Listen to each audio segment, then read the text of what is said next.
Shalom, salam sejahtera dalam kasih Tuhan. Kita masuk dalam seri pelajaran tentang fokus pada Yesus. Dan subtema hari ini adalah berdiri teguh. Saudaraku, kalau iman dan pengharapan kita taruh di dalam Kristus, saya percaya kita bisa berdiri teguh sekalipun ada dalam situasi dan kondisi yang sulit, yang penuh goncangan, dan tidak menentu seperti sekarang ini. Nah, saudara yang kasih Tuhan, saya landaskan firman Tuhan dari surat Filipi pasal 4, ayat 4 sampai dengan ayat yang ke-7.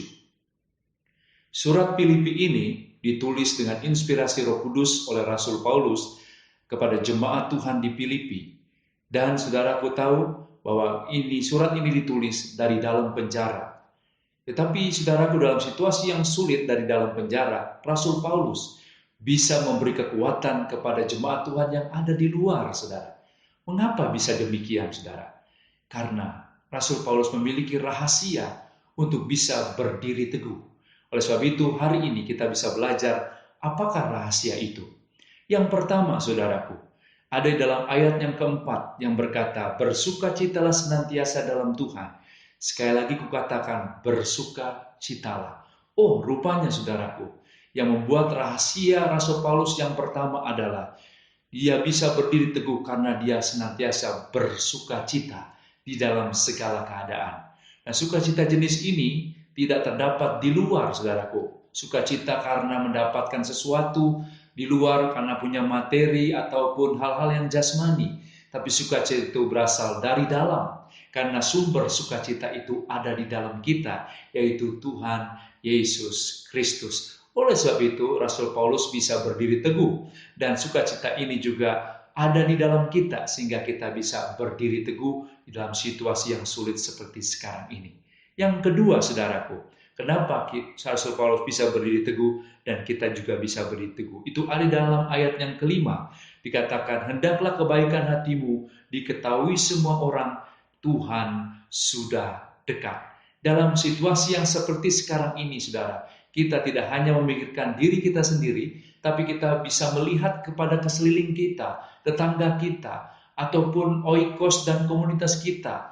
Kita bisa lihat apakah ada di antara mereka yang sedang kekurangan, mereka tidak makan, butuh pertolongan, butuh sembako. Biarlah kita menjadi perpanjangan tangan Tuhan untuk menyatakan kasih, menyatakan kuasa, ataupun menyatakan, saudaraku, kabar baik kepada mereka. Sehingga mereka dalam situasi yang sulit ini bisa dikuatkan, mereka bisa diberkati, dan kita sendiri bisa menjadi berkat bagi mereka, sehingga nama Tuhan dipermuliakan dalam hidup kita.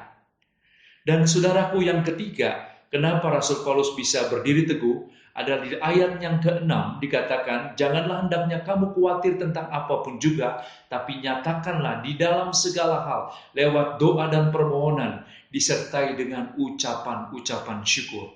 Kalau kita khawatir, saudara, mari serahkan khawatir kita kepada Tuhan lewat doa-doa dan permohonan kita, tapi juga sertai dengan ucapan syukur. Karena tanda orang yang hidupnya beriman dan percaya adalah mengucap syukur di dalam segala hal. Nah, saudaraku, kalau kita melakukan hal ini, karena kita percaya bahwa Tuhan tidak akan pernah meninggalkan kita, kita selalu dipelihara di dalam pemeliharaannya yang tidak terbatas, karena Dia adalah sumber yang tidak terbatas. Sehingga saudaraku, kita punya pikiran bisa rest di dalam Tuhan. Nah, saudara, kalau kita melakukan ketiga rahasia ini, maka saudaraku, kita percaya bahwa damai sejahtera Tuhan yang melampaui akal budi akan memelihara hati dan pikiran kita di dalam Kristus Yesus, di dalam situasi dan kondisi yang sulit ini. Sehingga kita bisa berdiri teguh di dalam masa-masa seperti sekarang ini, saudara. Akhir kata, mari saudara, jangan kalah, karena kita adalah umat yang lebih daripada pemenang. Ayo saudaraku, maju terus, jangan mundur saudara. Tetap saudaraku, jangan lelah, jangan putus asa, karena saya percaya Tuhan selalu memberikan kekuatan kepada kita. Dan saudaraku, satu lagi, jangan lengah, karena setan mau menjatuhkan kita dan mencari kesempatan untuk menjatuhkan kita. Tetapi mari terus mata kita tertuju kepada Yesus, kepada firman-Nya, kepada janji-janjinya yang tidak berubah. Sehingga kita terus menjadi dewasa di dalam Tuhan, dan di dalam situasi apapun kita tetap teguh berdiri. Sampai di sini dulu saudaraku pelajaran kita hari ini. Nanti kita akan sambung lagi. Tuhan Yesus memberkati kita semua. Shalom.